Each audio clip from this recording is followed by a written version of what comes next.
पनीर की सब्ज़ी तो आपने कई बार बनाई होगी। एक बार पनीर की सब्ज़ी को मावा के साथ बना कर देखें। मावा की वजह से जो पनीर की ग्रेवी है वो बहुत ही टेस्टी बनती है और इसमें जो पनीर के पीसेस हैं वह भी बहुत सॉफ्ट हैं। तो चलिए इसे बनाना शुरू करते हैं। सबसे पहले पैन में 2 टेबलस्पून घी डाल देंगे। मैं इसे घी में बना रही हूँ, आप चाहें तो इसकी जगह कुकिंग ऑयल का इस्तेमाल भी कर सकते हैं। घी गर्म हो जाने के बाद इसमें पनीर के क्यूब्स डाल देंगे। पनीर को मीडियम हाई फ्लेम पर तब तक फ्राई करेंगे जब तक इसका कलर हल्का चेंज ना हो जाए। पनीर को बहुत ज़्यादा नहीं चलाना है, बस बीच बीच में 1 से 2 बार चलाकर पलटते रहेंगे। आप चाहें तो पनीर को डीप फ्राई भी कर सकते हैं, पर मैं इसे स्टर फ्राई कर रही हूँ। कि देखिए पनीर अच्छे से लाल हो चुके हैं। अब इन्हें एक प्लेट पर निकाल लेंगे। सेम पैन में 1 चम्मच घी डाल देंगे। अब इसमें खड़े मसाले ऐड करेंगे। 1 तेज पत्ता डाल देंगे, 1 इंच दालचीनी, 3 इलायची पिचकाकर डाल देंगे, 4 लौंग, 6 से 7 काली मिर्च, आधा चम्मच जीरा डाल देंगे। अब इन सभी को एक बार स्टर कर लेंगे। इसके बाद इसमें 2 बारीक कटे हुए प्याज डाल देंगे। प्याज को तब तक भूनेंगे जब तक जो प्याज है उसका कलर लाल ना हो जाए। गैस की फ्लेम को लो मीडियम रखिएगा, तभी जो प्याज है वह अच्छे से लाल होंगे। प्याज अच्छे से लाल होना चाहिए, तभी यह ग्रेवी में अच्छे से गल जाएंगे, तो जो ग्रेवी का टेस्ट है वो बहुत बढ़िया आएगा। अब इसमें 1 टेबलस्पून घिसा हुआ लहसुन डाल देंगे। आप चाहें तो इसकी जगह 1 टेबलस्पून लहसुन का पेस्ट भी डाल सकते हैं। इसे प्याज के साथ अच्छे से मिक्स कर लेंगे। 2 से 3 मिनट के लिए लगातार चलाते हुए इसे पका लेंगे। इसके बाद इसमें टमाटर का पेस्ट डाल देंगे।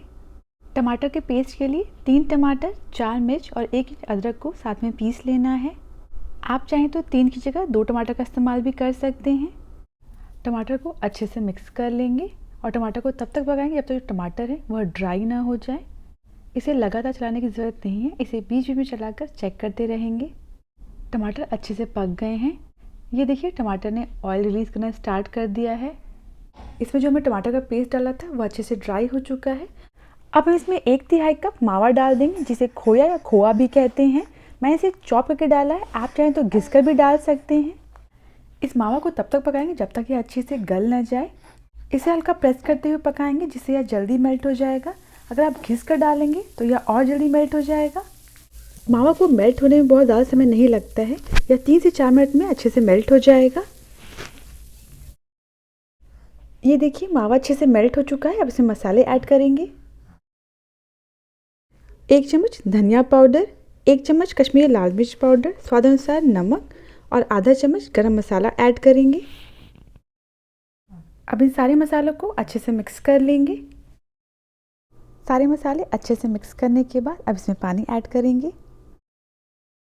मैं यहाँ 2 कप पानी डाल रही हूँ। आपको ग्रेवी पतली या गाढ़ी जैसी चाहिए आप उस हिसाब से पानी ऐड कर सकते हैं। पानी को मसालों के साथ अच्छे से मिक्स कर लेंगे।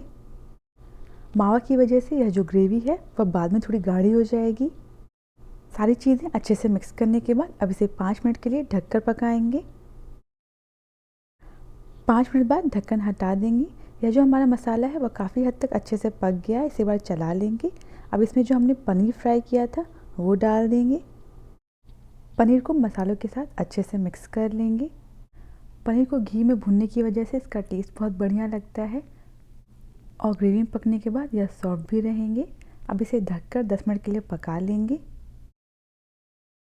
10 मिनट हो चुके हैं, गैस को बंद कर देंगे और मावा वाली पनीर की सब्ज़ी बिल्कुल रेडी है। जैसे जैसे यह सब्ज़ी ठंडी होती जाएगी यह और गाढ़ी होती जाएगी। एक बार पनीर की इस सब्ज़ी को ज़रूर ट्राई करें, यह सबको बहुत पसंद आएगा। अगर आपको यह रेसिपी पसंद आई हो तो प्लीज़ मेरे चैनल को सब्सक्राइब करना ना भूलें।